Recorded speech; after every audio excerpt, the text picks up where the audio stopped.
Excelente, muy bien.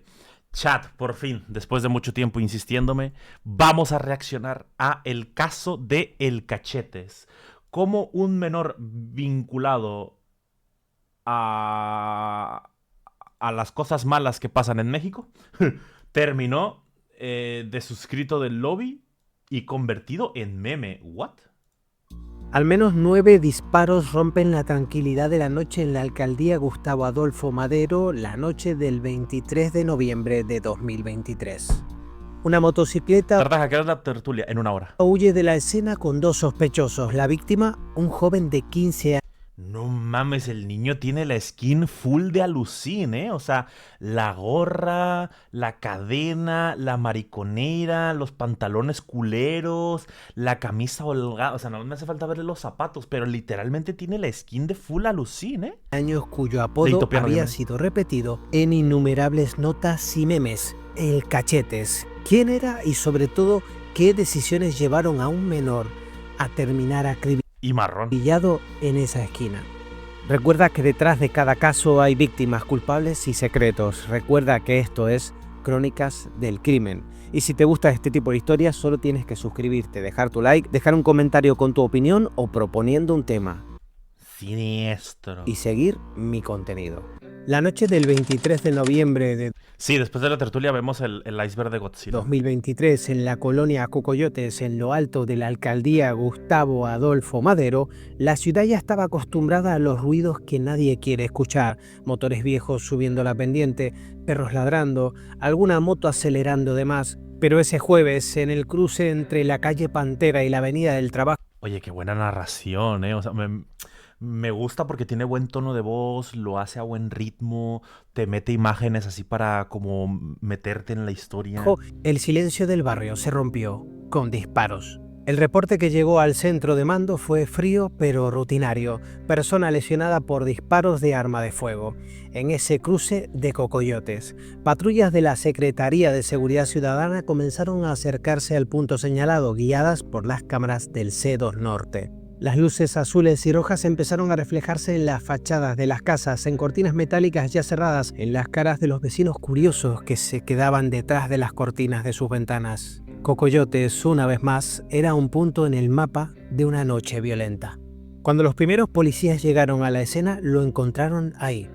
Videos que haría Tommy si no se dedicara a los éxitos y caídas. De hecho, Tommy tiene su canal de Archivo Negro. Creo que no ha subido nada a ese canal, ¿eh? Un Déjenme adolescente revisar. tirado sobre el asfalto, boca abajo, junto a una motocicleta de color azul que había quedado La itálica, huevo! atravesada de lado, Nah, no sé si es itálica, la verdad. como si se No hubiera conozco de motos. desplomado al mismo tiempo que su dueño. A pocos metros sobre el pavimento, los casquillos metálicos empezaban a brillar bajo las linternas. De acuerdo con los reportes posteriores, le habían disparado al menos en 9 ocasiones. No hubo oportunidad de correr ni de responder. Los agentes acordonaron la zona mientras llegaban los paramédicos del Escuadrón de Rescate y Urgencias Médicas, conocido como ERUM. El protocolo es siempre el mismo: revisar signos vitales, buscar el pulso, una respiración leve, cualquier indicio de vida, el que sea. Esta vez el resultado también fue el mismo de tantas otras noches en la ciudad. El menor fue ya hallado sin vida, con heridas producidas por disparos de arma de fuego. La escena se congeló en esa imagen: un cuerpo joven extendido en la calle, una moto azul justo a su lado y un círculo de luces policiales dibujando la frontera entre los curiosos. Güey, o sea, qué triste y qué horrible que esto cada vez esté volviendo más normal en el país, güey. O sea, lo escucho y pienso, güey, un jueves cualquiera, ¿sabes? Como que un martes cualquiera en México, o sea, no. O sea, ya es tan común, güey. Y la muerte. No puso pared. No tardaron en fijarse en un detalle. Bajo la luz blanca de las lámparas y los flashes de las cámaras forenses, O sea, desconozco el caso del morrillo, güey. Apenas vamos a ver qué onda. Pero igual, güey, ¿sabes? Como que, o sea, todo, desde que entra hasta que lo que le pasa, o sea, todo mal, todo mal. en la parte trasera de la cabeza del chico, se alcanzaban a leer 2 letras rapadas en el cuero cabelludo. Esa es la M de Majin Buu, güey, de Majin. El cachete es Majin. Una C y una M. No eran simples iniciales improvisadas, eran marcas que él había elegido, en alusión a un alias que se había construido para sí mismo. M de maricón. Esas letras terminaron siendo una de las claves para identificar el cuerpo de Christopher Adrián, el adolescente al que en el barrio conocían como el Cachetes. Christopher tiene todo el nombre de... Ajá. En los El cartel de Babidi. informes oficiales de aquella noche la descripción fue escueta: un menor de 15 años vinculado a un grupo delictivo que operaba en la zona, asesinado en la vía pública. Otro joven abatido en la alcaldía de Gustavo Adolfo Madero. Otro expediente que se había con términos repetidos hasta el cansancio: posible ajuste de cuentas, agrupación delictiva local, antecedentes por narcomenudeo. Para la ciudad, para las estadísticas, para las notas breves de la prensa, en este momento Christopher no era mucho más que eso: otro adolescente ligado al crimen, muerto a balazos. ¿Ven lo que les digo? O sea, es tan normal que es como, güey, es otro más, güey, ¿sabes? Como un punto más en las estadísticas, otro de estos pendejillos. En la calle. Lo que nadie imaginaba es que esa foto no iba a quedarse en el expediente policial, iba a convertirse en material de culto para internet. Cuautepec es una de esas zonas que desde lejos parecen un manto de luces trepados sobre el cerro, pero de cerca esas luces cuentan otra historia. Durante años, el norte de la alcaldía Gustavo Adolfo Madero fue conocido en los partes policiales como un punto Otro pollito de color rojo. Homicidios frecuentes, balaceras, disputas entre grupos por controlar calles, rutas, puestos. Tartaja, esto pasó en un pueblo vecino de donde soy. Un hombre le presentó su objeto punzocortante a otro por una riña de billar y no contento con eso, buscó un objeto punzocortante más largo que usualmente usan los abuelos contra el chamuco en el monte y le separó la cabeza de su cuerpo y se paseó por la calle con la cabeza en la mano. Pasó ayer. ¡Ah, su Y hasta taxis. Dentro de ese entramado está la colonia Cocoyotes, un barrio popular donde casas de ladrillo Y yo parece favela brasileña. descubiertos se amontonan sobre calles estrechas como la Avenida del Trabajo o la calle Pantera, el mismo cruce donde horas antes quedó tendido el cuerpo de Christopher. Ahí, entre tienditas, lonas de puestos ambulantes y escaleras improvisadas que suben por la ladera, vecinos conviven con la que ya asumen como parte del paisaje: el narcomenudeo y la extorsión. Operativos de la policía capitalina han encontrado en esa colonia casas usadas como puntos de venta de droga y bodegas con autopartes robadas. No son notas aisladas, sino piezas de una dinámica que lleva años ocurriendo.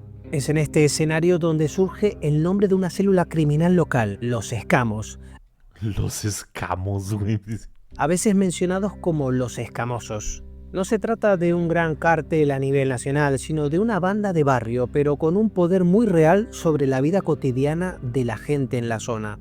De acuerdo con reportes periodísticos y testimonios recabados por la prensa, este grupo se dedica al narcomenudeo, robar, extorsionar a comerciantes y mantener vínculos incluso con homicidios ocurridos en la colonia Cocoyotes. Algunos periodistas que siempre siguieron de cerca lo ocurrido en esta región, como Carlos Jiménez, C4, lo describen como una típica célula del norte de la capital. Jóvenes armados, montados en motocicletas, control de puntos de venta, amenazas a quien se niega a pagar derecho de piso y uso sistemático del miedo como herramienta de control.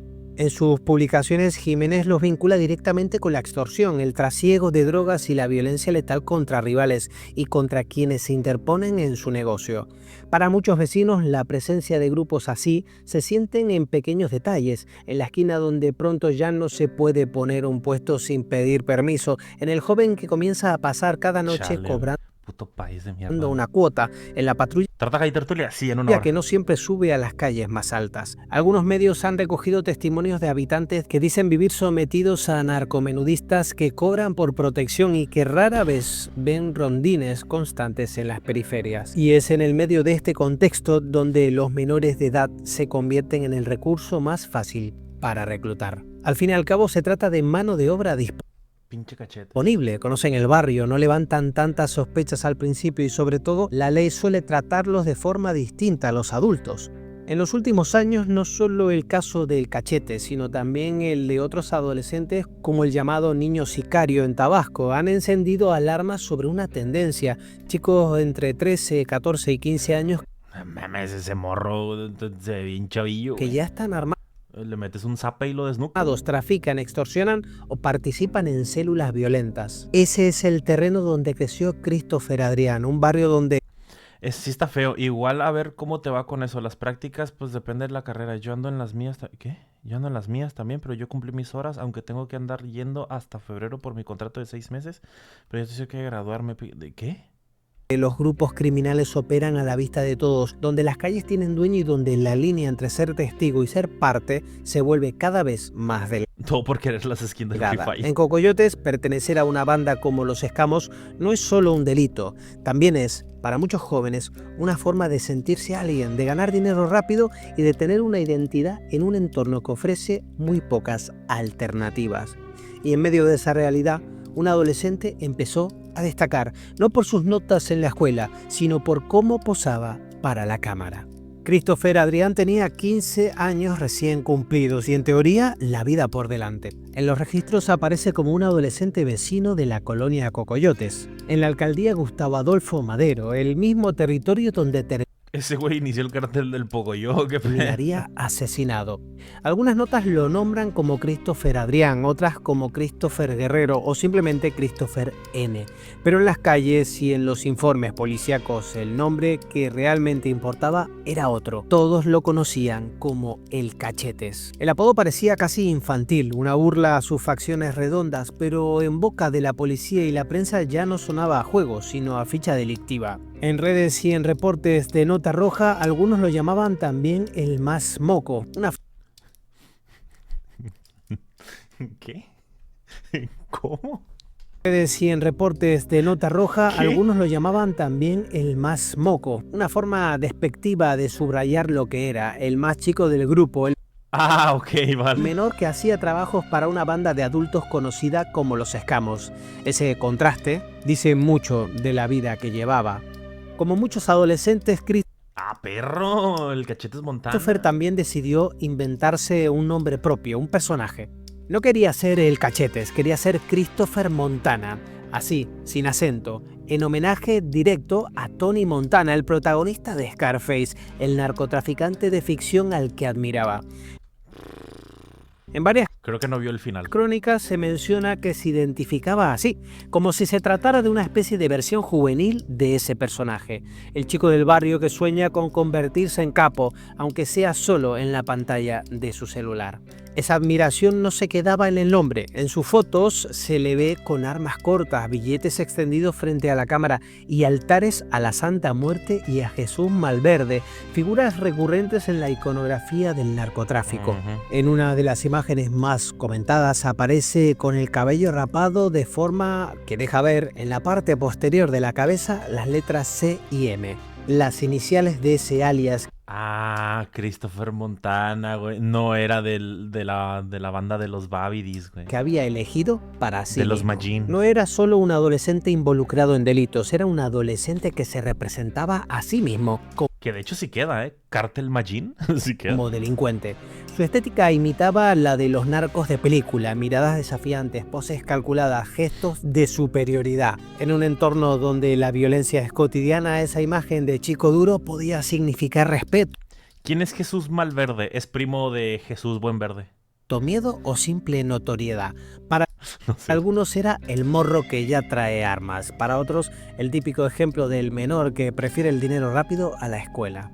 El nombre del Cachete saltó por primera vez al círculo nacional no por un expediente judicial, sino por un segmento de televisión y redes. El periodista Carlos Jiménez, más conocido como C4, lo exhibió en su programa y en Twitter. En las imágenes se veía a Christopher reducido por los policías junto a un joven identificado como Lauren Tejada Villanueva, vinculados ambos a Los Escamos por robo y narcomenudeo. Las ¿Cómo le encantan las marcas de agua al C4 Jiménez? publicaciones lo presentaban con frases duras, ladrones y vendedrogas, el más moco, el terror del barrio. A partir de ahí, su figura empezó a existir en dos planos. Por un lado, el Christopher real, un adolescente de 14-15 años que ya había sido detenido varias veces, que vivía y delinquía en Cocoyotes y que se movía bajo las órdenes de una célula criminal del barrio. Por otro lado, el personaje que él mismo había contribuido a construir, el Cachetes, el más moco, Christopher Montana, el chico que posa con Tiene más apodos que luchador, güey. Pistolas, dinero y santos de altar,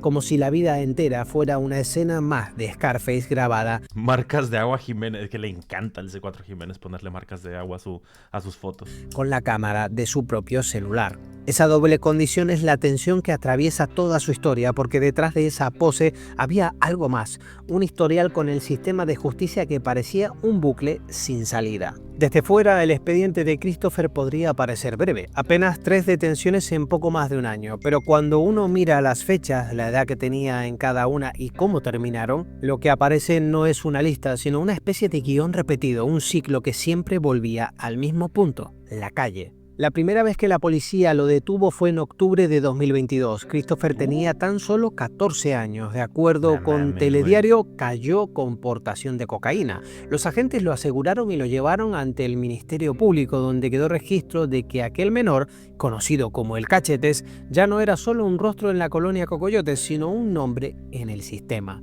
Era el inicio formal de su historia criminal, pero también el punto en el que se ve por primera vez cómo funciona la puerta giratoria.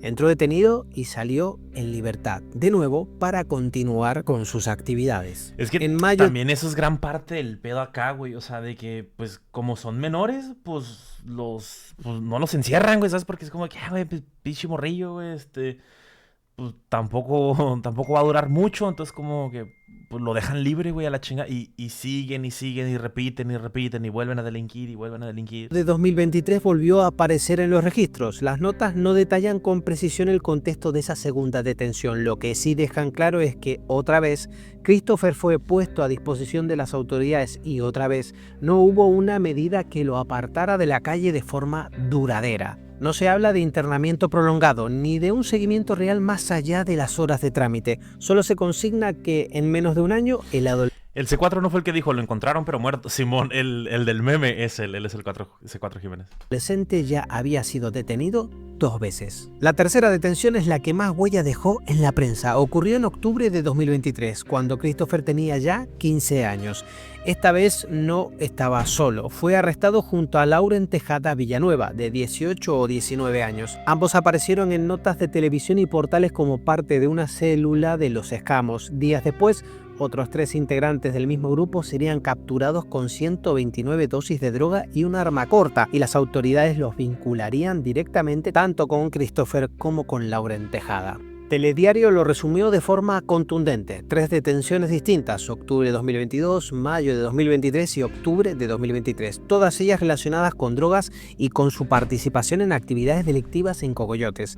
Y a pesar de eso, el resultado fue siempre el mismo. La fiscalía no mantuvo retenido al adolescente, quedando siempre en libertad. Las notas no explican con detalle jurídico el porqué, solo subrayan los 2 elementos de siempre, su condición de menor de edad y el hecho de que esos ingresos quedaron en el ámbito del Ministerio Público y del sistema de justicia para adolescentes, donde los tiempos de retención y las medidas aplicables suelen ser más limitados que en el caso de los adultos. En comunicados y notas se le describe como un menor reincidente, conocido por los agentes de la Secretaría de Seguridad Ciudadana en México y por los reporteros de Nota Roja.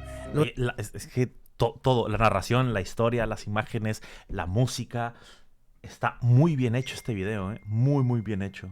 Era un desconocido que aparecía de pronto en la escena del crimen, era un rostro que los uniformados y los periodistas ya habían visto en más de una ocasión, esposado frente a una cámara o en una ficha policial. Y sin embargo, entre una detención y otra, Christopher siempre volvía al mismo lugar. Las calles de Cocoyotes, la banda, las motos, las armas, la sensación de impunidad que da el saber que hasta ahora todo había acabado en un susto y unas pocas horas en el Ministerio Público. Visto en retrospectiva, su historia tiene algo de crónica de una muerte anunciada. Un adolescente que choca... tenía hasta Instagram el morro, güey. @ChrisMontana. Una y otra vez con el sistema, que atraviesa la puerta giratoria del sistema público y sale por la misma, regresando a un entorno donde la violencia no es una excepción, sino la norma. Y fue así como llegó a la terrible decisión que en un barrio dominado por la desconfianza y la violencia... Tartaja habrá tertulia, sí, ahorita en 50 minutos. Es casi una sentencia de muerte. Meterse con lo que no era suyo. Días antes de que los 9 disparos resonaran en Cocoyotes, el conflicto que terminaría con la vida de Christopher empezó de una forma aparentemente simple, con una motocicleta robada. No fue una discusión, ni Ah. fue una pelea por territorio, fue un pleito por quién se quedaba con un botín que, según las crónicas, él y un amigo habían arrebatado No mames. juntos. Las versiones periodísticas coinciden en lo esencial. Christopher y un compañero discutieron por la posesión de esa moto robada. No era una moto cualquiera, era al mismo tiempo un medio de transporte, un símbolo de estatus en el barrio y una herramienta para moverse rápido en los negocios de la banda. Un bien robado, Por una puta moto, güey. sí, pero también un objeto cargado de significado dentro de ese pequeño universo criminal.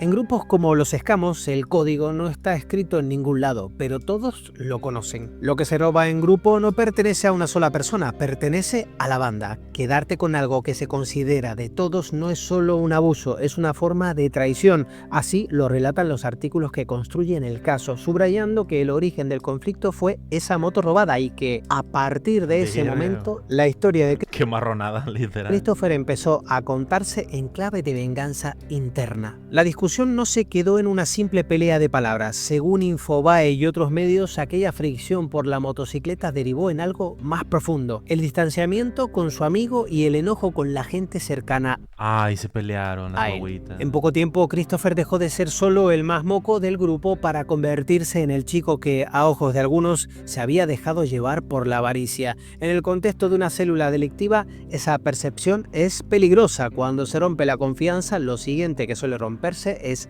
la lealtad. Es imposible saber con exactitud qué palabras se dijeron, quién amenazó primero o cuántas veces intentaron resolver el pleito antes de llegar al extremo. Lo que sí registran las crónicas es la secuencia general. Hubo una discusión por la moto robada. Christopher quedó marcado como el que se la quiso quedar y un grupo de allegados de su ex compañero empezó a verlo como objetivo. Desde fuera todo suena a una cadena lógica. En un entorno donde la Pues no mucho, pero ajá. violencia es el lenguaje habitual, una disputa por el botín puede convertirse muy rápido en una cuestión de Mira, aparte de pendejos por criminales comunistas. honor malentendido. A partir de ahí, la tensión creció en silencio. Mientras en redes sociales el personaje del Cachetes ya existía como el chico duro que posaba con armas y dinero, en la vida real era el adolescente que se había metido donde no debía. Telediario y otros medios explican que con el tiempo esa disputa se convirtió en la versión sencilla con la que Internet se quedaría. Le robó a sus compañeros y lo mataron. Ujú. Una frase que reduce la historia a un eslogan, que borra matices, que transforma a un menor en una caricatura de traidor sin detenerse en nada más. Esa simplificación es la que más tarde alimentaría los memes y los chistes. El rostro de Si él no le hace daño a nadie. Christopher pasaría a ser el de San Mejillas o licenciado Cachetes, San Mejilla.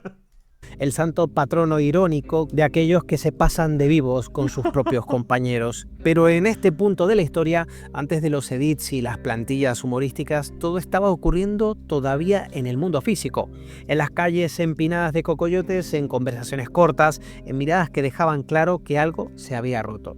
Porque más allá de los apodos y del personaje que él mismo había construido para las cámaras, Christopher seguía siendo un menor de 15 años atrapado en la Pues lógica de una banda donde la confianza se mide en armas, favores y botines compartidos. Y cuando esa confianza se rompe, las consecuencias rara vez son simbólicas. La noche del 23 de noviembre, sus amigos llamaron a su puerta. Y cuando no lo encontraron en casa, decidieron que igual lo iban a encontrar. Es jueves 23 de noviembre de 2023, noche cerrada en Cuautepec, norte de la Ciudad de México. En la colonia Cocoyotes la rutina es la de siempre: calles estrechas, lomas, alumbrado intermitente, motos Empresario pómulos. que suben y bajan, pero para un grupo de hombres vinculado a los escamos, esa noche no es una más. Es la noche en la que salen a buscar a un chico de 15 años al que hace poco llamaban compa. Horas antes ya corrían los Fueron a quebrarlo, güey. rumores que lo iban a buscar, que se lo iban a chingar por el tema de la motocicleta. El conflicto, que parecía un simple pleito entre conocidos por un botín robado, había cruzado una línea invisible. En el código interno de Por una puta moto, güey. estas células, lo que se roba es del grupo, no de uno solo. Y a ojos de algunos, Christopher ya no era un adolescente problemático, era un traidor. De acuerdo con la reconstrucción que hacen C4 Jiménez y Telediario, esa noche los agresores llegan primero al domicilio de Christopher Adrián en la colonia de Cocoyotes. Tocan, preguntan, lo buscan y no está. En un barrio donde casi todos se conocen, averiguar por dónde anda un chico de 15 años no es difícil. Alguien Pues lo no. vio pasar en su moto, alguien más señala la dirección. Los cómplices lo localizan a unos 280 metros de su casa, todavía dentro de Cerquita. Cocoyotes. Christopher va sobre una motocicleta Suzuki de color azul. Para muchos vecinos es una más de las motos que se mueven por la zona. Para quienes lo vienen siguiendo es el motivo. En algún punto de ese trayecto corto, apenas unas cuadras, se cruza con una segunda motocicleta, esta vez de color negro, ocupada por dos sujetos vestidos de color oscuro. No hay diálogo, no hay aviso, solo en el momento en el que de pronto el ruido del motor se mezcla con el estampido de los disparos. Todos los A la reportes mierda. coinciden en una cifra, al menos 9 balazos. La versión de la prensa local habla de ráfagas dirigidas directamente contra el menor. Cuando todo termina, Christopher queda tendido boca abajo sobre la banqueta, junto con la motocicleta azul. O sea, y ni siquiera se llevaron la moto. O sea, el pedo empezó por la moto. Y dejaron la moto. Entonces, ¿para qué chingados? Si al final iban a dejar la moto, pues lo hubiera dejado con la moto, loco. Pues el punto era la moto. En el cruce de la calle Pantera y Avenida... ¿Cómo se llama el canal, Tartaja? La narración es tremenda. Ahora te lo digo, ¿eh? Crónicas del crimen. Solamente tiene 10,000 subs, ¿eh? La verdad es que pocos me parecen para lo bien estructurado que está este video. Muy pocos me parece. del Trabajo, en la colonia Cocoyotes, alcaldía Es un mensaje. Pues pinche mensaje pendejo. Gustavo Adolfo Madero. Es alrededor de las 10 de la noche cuando los primeros llamados de auxilio llegan al número de emergencias. Las patrullas de la Secretaría de Seguridad Ciudadana llegan primero. Los agentes encuentran a un adolescente de aproximadamente 15 años sobre la cinta asfáltica, sin responder, sin moverse. Piden apoyo médico de inmediato. Minutos después llega una unidad del Escuadrón de Rescate y Urgencias Médicas. Los paramédicos revisan signos vitales, pero el diagnóstico es contundente. Christopher ha muerto por impactos de arma de fuego, ahí mismo, en la calle. En paralelo, otra pieza del engranaje se activa, el Centro de Comando y Control C2 Norte. Desde las pantallas de videovigilancia, operadores revisan cámaras cercanas al cruce de Pantera y Avenida del Trabajo. Utilizan la función conocida como video replay para regresar minutos en el tiempo y localizar cualquier movimiento sospechoso. En las imágenes se identifican a dos sujetos que tras la agresión se alejan del sitio a toda velocidad en una motocicleta de color negro. No se ve el rostro con claridad, pero se ve suficiente como para seguir una ruta. La información baja a tierra. Patrullas en la zona se coordinan con lo que el C2 va marcando en pantalla. En ese momento entra un dato clave. Un familiar de Christopher señala a la policía un punto específico donde podrían estar los responsables, entre la calle Piñar y la Avenida del Trabajo. Les dieron el chivatazo. En la colonia Ahuehuetes, también en Gustavo Adolfo Madero. El operativo se mueve hacia allí. Al llegar, los agentes encuentran a un grupo de hombres manipulando envoltorios de lo que parece ser marihuana. Siguen el protocolo, revisión de seguridad. Entre la ropa y las pertenencias de los sospechosos localizan una pistola corta con un cargador, 5 cartuchos útiles y 33 envoltorios con vegetal verde y seco. Vegetal verde. Con las características de la marihuana. Son 5 hombres: Oscar Quiroz Rodríguez, de 44 años, Santiago Tapia Domínguez, de 50, José Eduardo Quiroz Rodríguez, de 20, José Miguel Silva Arellano, también de 20, y Arturo García Ferrer, de 44 años. Cualquier grupo de amigos normal, ¿eh? O sea, todos con edades diferentes. Todos quedan detenidos como probables responsables del homicidio de El Cachetes. Más tarde, un cruce de información revela que al menos 2 de ellos tienen antecedentes en el sistema penitenciario de la Ciudad de México por delitos como robo agravado e incluso homicidio, lo que refuerza la hipótesis policial de que no se trata de improvisados, sino de integrantes de una célula criminal ya activa en la zona. Aquí es importante hacer una pausa. La información pública llega con bastante detalle hasta este punto. El reporte de la agresión, el hallazgo del cuerpo, el operativo, la detención de los 5 sospechosos, el arma y Yo hace unos años viví por esa avenida. las drogas aseguradas y su puesta a disposición del Ministerio Público. Lo que no aparece con claridad en la prensa abierta ni en las notas de seguimiento es si todos fueron finalmente sentenciados por el asesinato de Christopher. Las fuentes consultadas se detienen, en su mayoría, en la etapa de detención y presentación ante la autoridad, sin documentar una condena específica para este caso. Y ahí es donde entra la frase que marca el tono de este bloque. Si la historia termina aquí, sería una tragedia más en el registro de homicidios de la ciudad. Un menor ejecutado, 5 presuntos responsables detenidos, expediente abierto. Pero no termina aquí. A partir de este momento, el Cachetes deja de ser solo un número más en las estadísticas y se convierte en otra cosa. En un Un símbolo. icono extraño de Casi. la cultura del internet. Un personaje que la red va a reciclar, reformar y convertir en meme. Y eso, para bien o para mal, empieza justo después de su muerte. 2 años después de su asesinato, su rostro Ay, qué pedo con la imagen.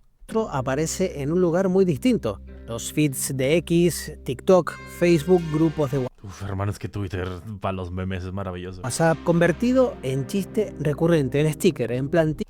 Como el Cachetes, hijo de perra, es visto por él mismo, su canina madre, su chichistosa hermana, su tío, la sociedad y sus amigos. No, Para memes. Es por eso que hace lo de la chichistosa hermana, ¿eso es lore o...? relativamente pocos meses se reactiva el alias del Cachete y lo devuelven a conversación pública, ahora ya no como nota roja, sino como fenómeno digital. De todo este fenómeno se hizo eco incluso la prensa, que describe el proceso con bastante claridad. En las semanas previas a la nueva ola de viralización, Sí es lore, comenzaron ok. a Es canon. circular Vale, otra vale, vez vale. las fotos de Christopher, las mismas de cuando fue presentado por C4 Jiménez en 2022, acompañadas de textos irónicos, remixes y ediciones.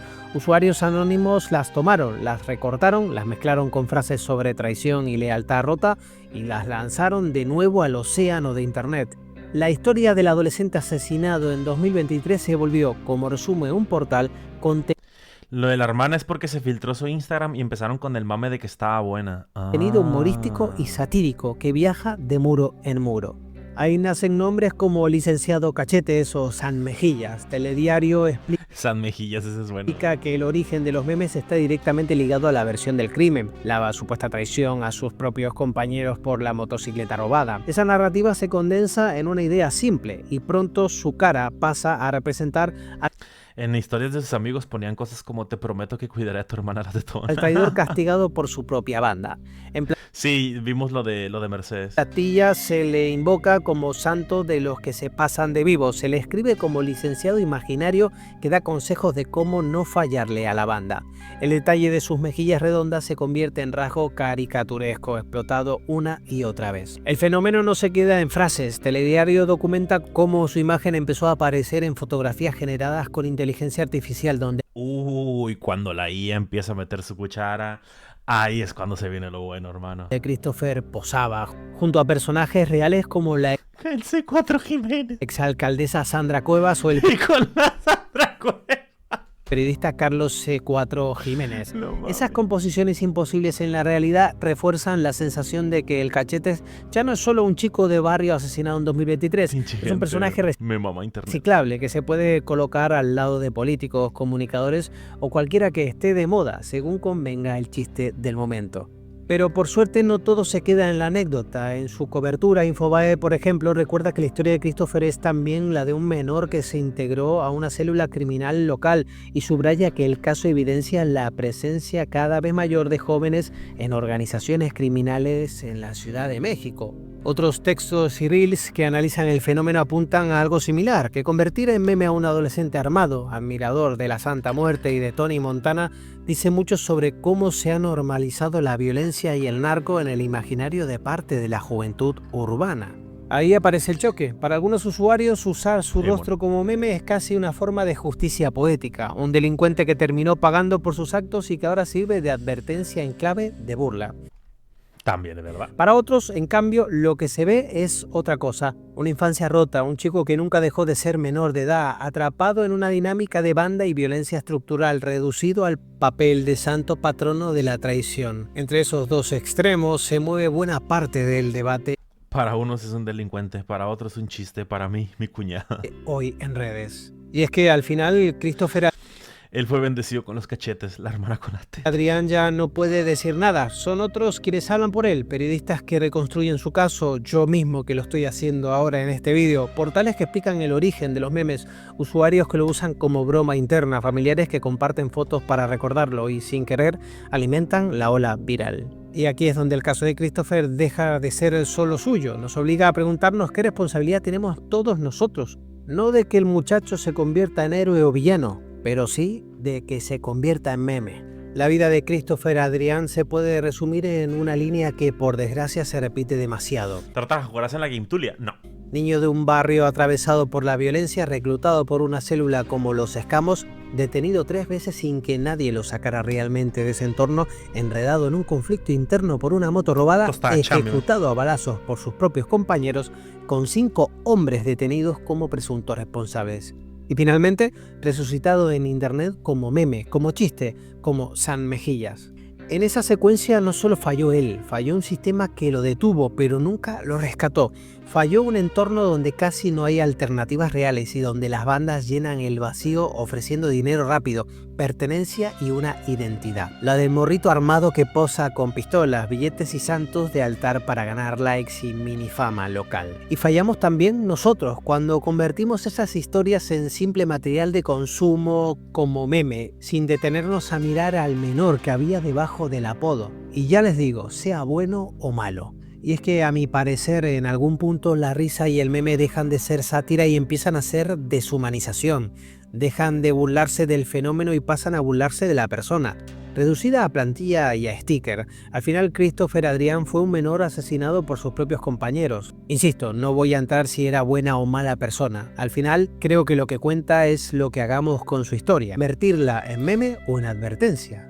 Lamentablemente o las dos, güey. Siempre están las dos opciones. ¿Por qué pensar tan chico, güey? Se pueden hacer las dos cosas. Se puede volver meme y se puede volver una advertencia. Y todos felices y todos contentos, güey. Que lo manden con Rob Papersheet. Él sabe humanizar, claro que sí. Qué pendejo.